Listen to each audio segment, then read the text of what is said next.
এটা কোরআনের কথা। কোথায় মুহাম্মদের সেই আল্লাহ যাকে কেউ দেখেনি, যে আমাদের খোদার সামনে দাঁড়ানোর সাহস করে? এটা কুরাইশের পরদাদা হাসিমের কথা। হে মক্কাবাসী, আমি হাসিম আব্দুল মানাফের ছেলে এবং আমরা আল্লাহর ঘরের রক্ষক।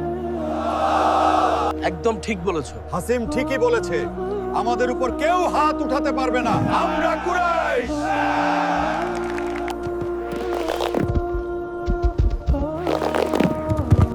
এটা সূরা কুরাইশের কথা। لإيلاف قريش إيلافهم رحلة الشتاء والصيف। এটা সেই কথা যা মাদ্রাসাগুলোতে হাফেজি প্রায় লাঠি মেরে বাচ্চাদের মুখস্থ করিয়েই দেয়।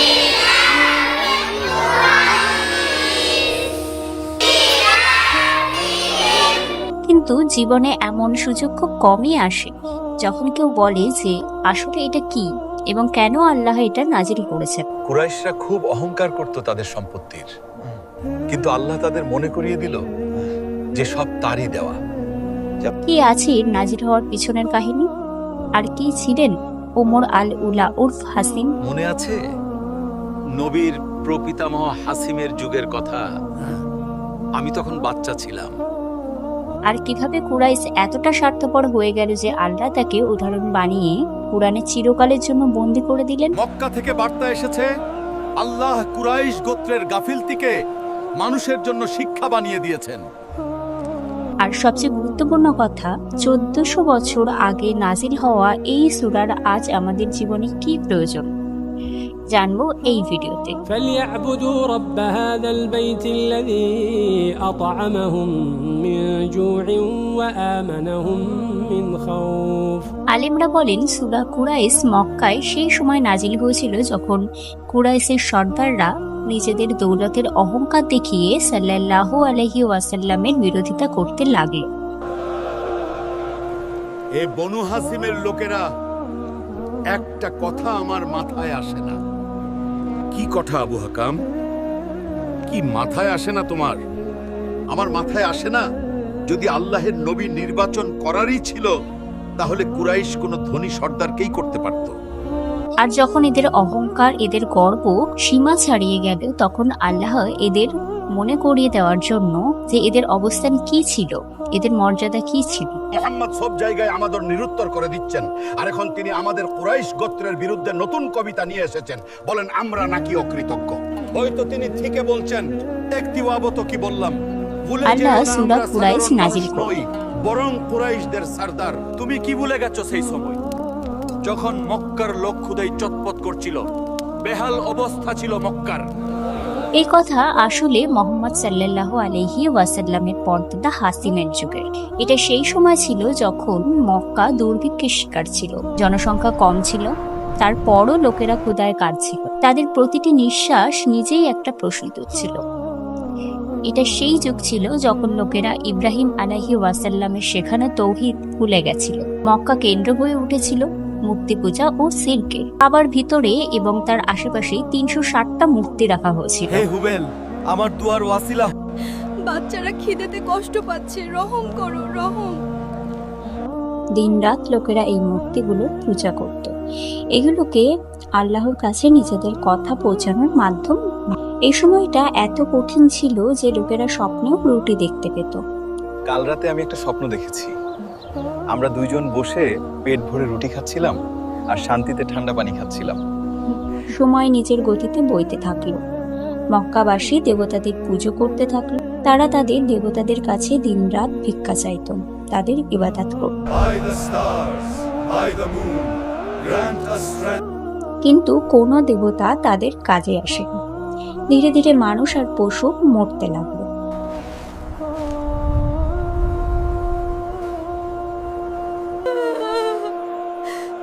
আর তারপর একটা আশা জাগলো, একটা আওয়াজ উঠলো। ওটা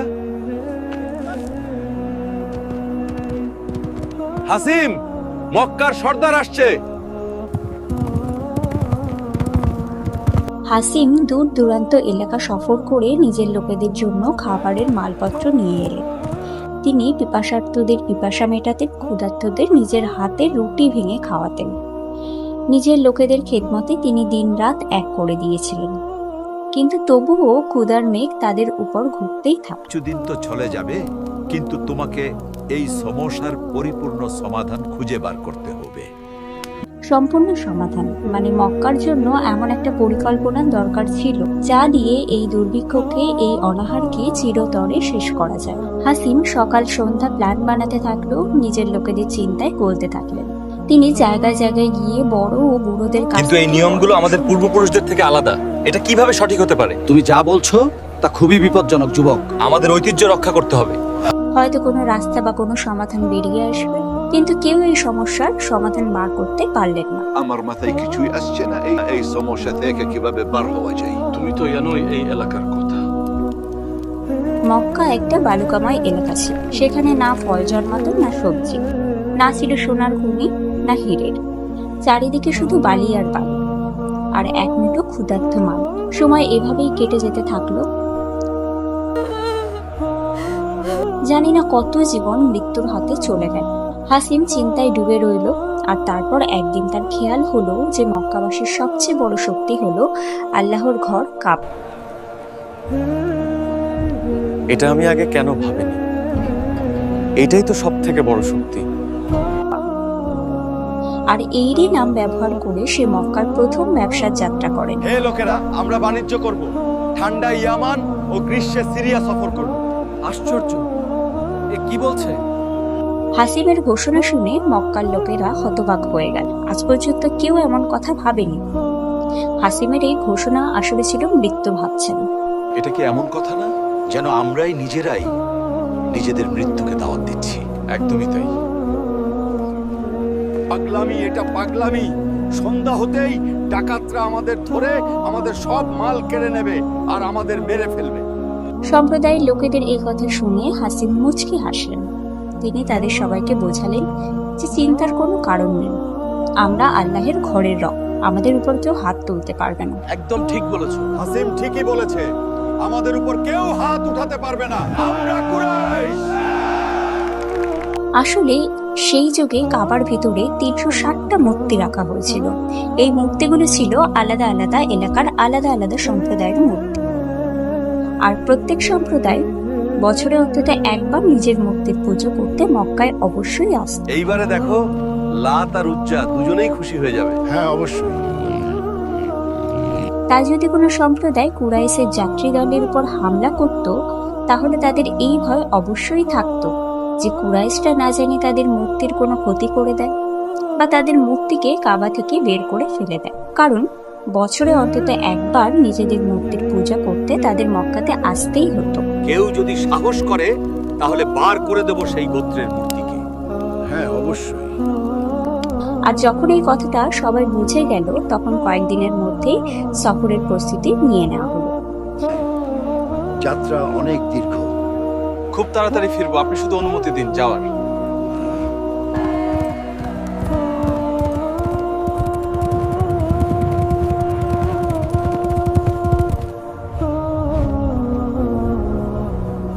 তারা শীতকালে ইয়েমেন আর গরমকালে শামের দিকে যেত।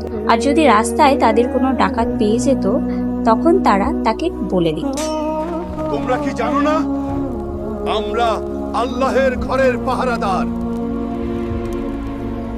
আমার অনেক বড় ভুল হয়ে গেছে। কোনো ব্যাপার না, এরপরে মনে রেখো। এভাবে মক্কায় কাবা থাকার কারণে কুরাইশরা নিশ্চিত হয়ে শীত আর গরমে সফর করতে থাকে। ভয় না করে এগিয়ে চলো।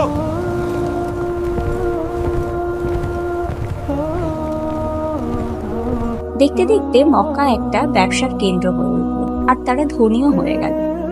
এই লম্বা সফরগুলোর কারণে কুরাইশরা দুনিয়ার এত প্রকাশ পেয়ে গেল যে তারা বাকি সম্প্রদায়ের থেকে টাকা পয়সা এবং জ্ঞানের ব্যাপারে অনেক এগিয়ে গেল। অনেক দেশের বাদশাহদের সাথে তাদের সম্পর্ক তৈরি হয়ে গেল।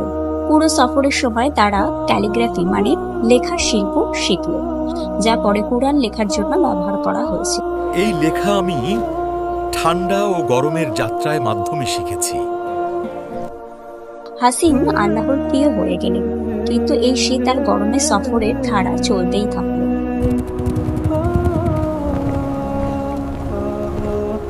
দেখতে দেখতে কয়েক বছরের মধ্যেই মক্কা এত বড় ব্যবসার কেন্দ্র হয়ে গেল যে ইয়েমেনের শাসক আব্রাহা হাতির বাহিনী নিয়ে মক্কায় চড়াও হওয়ার সিদ্ধান্ত নিয়ে ফেলল।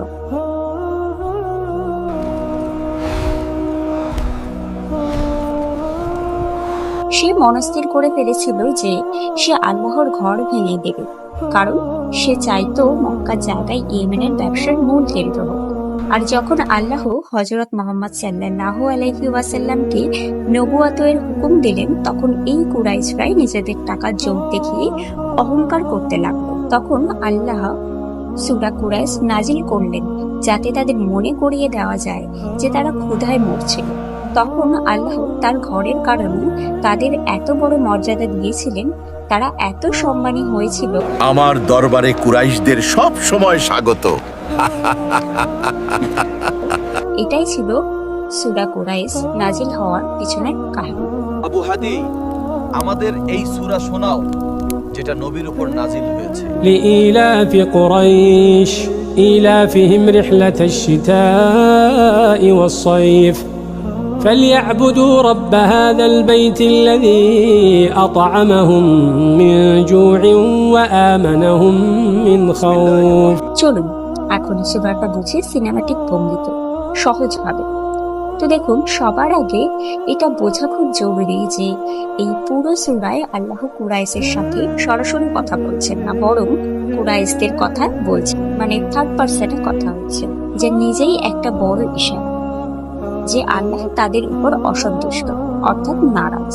যেমন প্রায় হয় না, আমরা কারোর উপর নারাজ হলে কিভাবে কথা বলি? আমরা অন্য কাউকে বলি যে ওকে বলে দাও আমার সামনে যেন না আসে, আমার ওর সাথে কথা বলতে ভালো লাগে না, এটাই থার্ড পার্সনে কথা বলা। ঠিক এইভাবে আল্লাহ ওদের এই পুরো সূরায় থার্ড পার্সনে কথা বলেছে। এবার দ্বিতীয় পয়েন্ট যেটা বোঝার আছে সেটা হলো, এখানে কোনো একজন মানুষের কথা হচ্ছে না, বরং পুরো একটা সম্প্রদায়ের কথা হচ্ছে, কুরাইশের কথা।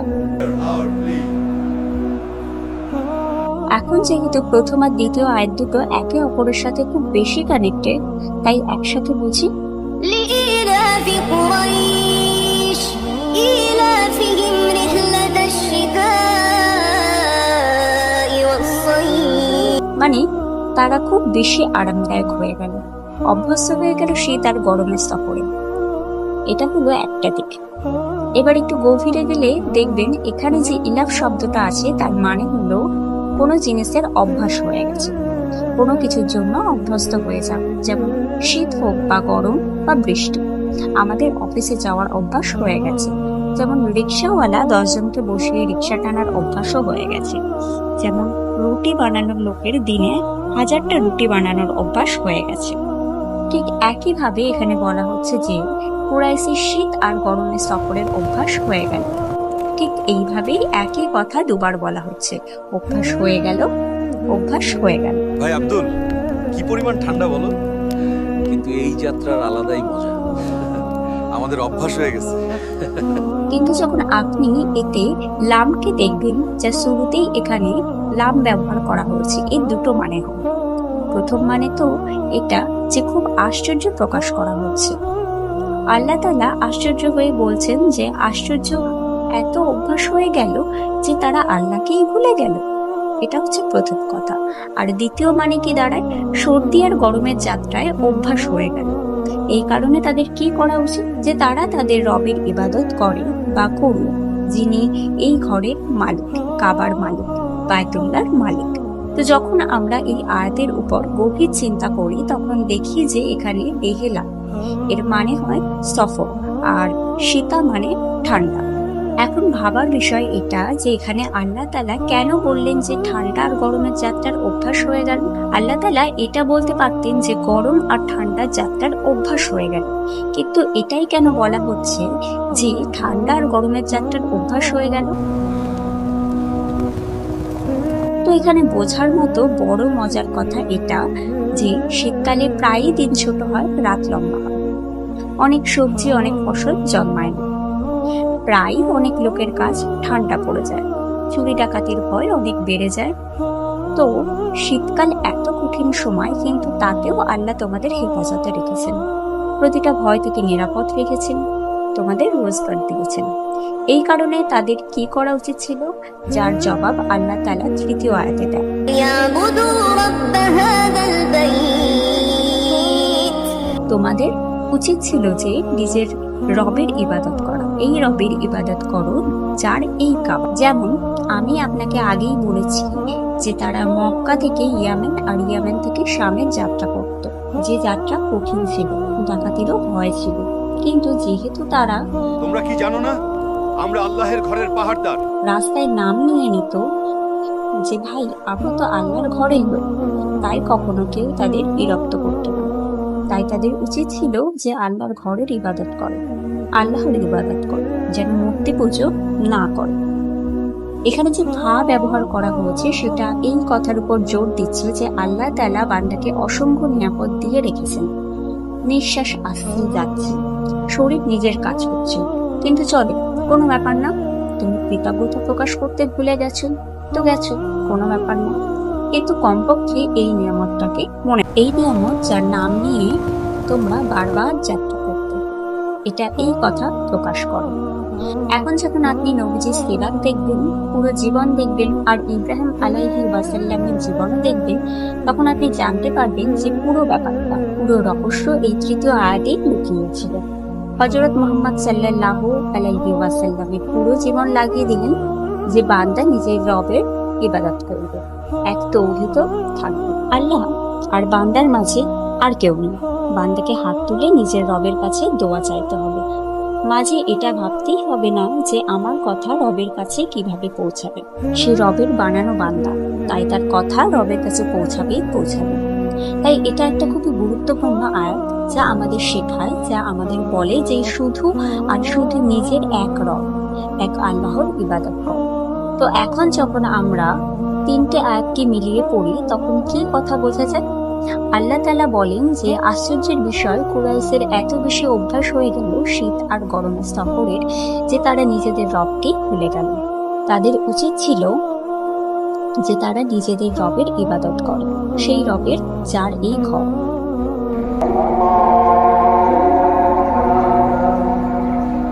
এখন এখানে ভাবার বিষয় এটা যে কুরাইশ তো এটাও বলতে পারত যে আরে ভাই, কোন আল্লাহর ইবাদত করব? কোন আল্লাহ?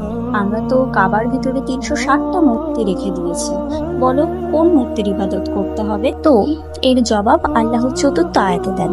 চতুর্থ আয়াত কি? الذي أطعمهم من جوع وآمنهم من خوف। এখানে যে আল্লাহ যে শব্দটা আছে সেটা আসলে একটা পরিচয়। আল্লাহ নিজেকে পরিচয় করিয়ে দিচ্ছেন যে সেই রব, কোন রব? যিনি আমাদের খাবার দিয়েছেন যখন তোমরা ক্ষুধার্ত ছিলে। এখন জু এর মানে কি হয়? সেটা হলো প্রচন্ড ক্ষুধা, এক্সট্রিম হাঙ্গার। খফ মানে ভয়, বিপদ, কোনো কিছু বিপদ। যেমন কুরাইশদের বিপদ ছিল যে কোথাও রাস্তায় মাল নিয়ে বের হলে লুট না হয়ে যায়, ঠিক আছে? এখন এই পুরো আয়াতটাকে একবার ঝটপট তাড়াতাড়ি বুঝে নিন। কুরাইশ খুব বেশি অভ্যস্ত হয়ে গেল, খুব বেশি আরামদায়ক হয়ে গেল শীত আর গরমের সফরে, কারণ এটা একটা কঠিন সফর ছিল। তো তাদের উচিত ছিল যে তারা নিজেদের রবের ইবাদত করে, সেই রব যিনি তাদের খাবার দিয়েছেন যখন তারা ক্ষুধায় কাতরাচ্ছিল, সেই রব যিনি তাদের নিরাপত্তা দিয়েছেন যখন তারা খুব বেশি ভয় ছিল, ক্ষুধায় বাচ্চারা মরছিল। এখন বোঝার বিষয় এটা যে এটা তো 1400 বছর পুরানো সূরা, এর ভিতরে কুরাইশের কথা হচ্ছে। আমার কি কাজের এটা? আমি এটা থেকে কি শিখলাম? কিন্তু যেহেতু কুরআন আল্লাহর কালাম আর সেটা সারা দুনিয়ার জন্য কিয়ামত পর্যন্ত নাজিল করা হয়েছে, তো আজ আমাদের জীবনে এর প্রাসঙ্গিকতা এটাই যে এটা একটা আয়না, যা আমাদের এটা শেখায় যে যখন আল্লাহ আপনাকে দেন আর আপনি গাফিলতির শিকার হয়ে যান, তখন আপনি আসলে কুরাইশদের মতোই হয়ে যান, ভুল পথে চলতে শুরু করি। যেমন ধরুন, আজ থেকে 5, 10, 15 বছর আগে হয়তো আপনি যে প্লেটে খাবার খাচ্ছেন সেটা কেনার সামর্থ্য আপনার ছিল না, হয়তো আপনি ভাড়া বাড়িতে থাকতেন, হয়তো আপনার যতটা ভালো শিক্ষা পাওয়ার কথা ছিল ততটা পাননি, কিন্তু আপনার বাচ্চারা আপনার থেকে অনেক ভালো শিক্ষা পাচ্ছে। তো আল্লাহ আপনার জীবনকে আরামদায়ক করে দিয়েছেন। এখন আপনার কি করা উচিত? আপনার উচিত নিজের রবকে জানার চেষ্টা করা, তার নামগুলো জানা, তার নবীদের জানা, তার কিতাব পড়া। কিন্তু আমরা প্রায়ই কি করি, আরে এখন টাকা এসে গেছে তো গাড়ি একটু বড় নিয়ে নিন, আর শহরে নিজের একটা ফ্ল্যাটও থাকা উচিত। একটা আছে আরেকটা হলেও মন্দ হয় না, সেটা থেকেও ভাড়া আসবে। যেভাবে আল্লাহ কুরাইশের উপর আশ্চর্য প্রকাশ করেছেন, আমার যেটা মনে হলো একদিন এমন সময় আসবে যে হাসরের ময়দানে আমাদের উপরও আশ্চর্য করা হবে, বলা হবে দেখো কি মানুষ ছিল এরা, এদের খেতে দিলাম, পান করতে দিলাম, ভালো জীবন দিলাম, ভালো শহরে জন্ম দিলাম, কিন্তু এরা নিজেদের রবকে ভুলে গেল। তো যদি আপনার এই জীবন মিলে থাকে তাহলে এর পিছনে শুধু আর শুধু আল্লাহর রহমত আছে। তাই চেষ্টা করুন নিজের রবকে জানার, তার কোরআন পড়ার, কারণ জীবন খুবই ছোট, খুবই ছোট। কখন ডাক এসে যায় জানা নেই, তাই তাকে স্মরণ করুন এর আগে যে তিনি আপনাকে স্মরণ করে নেন। ভিডিও ভালো লাগলে একটা লাইক করে চ্যানেলটা সাবস্ক্রাইব করে দিন।